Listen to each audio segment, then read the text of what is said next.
আজ সকালে ডিউটিতে যাই, যাওয়ার পরে বস আমাকে ডাকার পর আমি অফিসে যাই। অফিসে যাওয়ার পর বস দেখি আমার হাতে একটা পার্সেল দেয়। বস বলতেছে যে খোল পার্সেলটা খুলে দেখি একটা অনেক সুন্দর একটা ঘড়ি। তো ঘড়িটা দেখে আমার খুব ভালোই লাগে, খুব আনন্দ পাই। তারপর বসকে বলি যে বস এটা কার? বস আমাকে বলে যেহেতু তুই খুলছিস এটা তোর।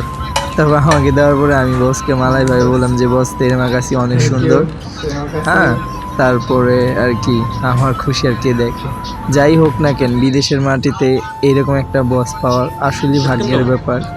বসটা অনেক ভালো, যে টাকা কম বেশি যাই হোক না কেন, যাই পাই টাকা কম পাই আর বেশি পাই, এরকম একটা বস পাই ভাগ্যের ব্যাপার। বিদেশের বাড়িতে আর কি চাই।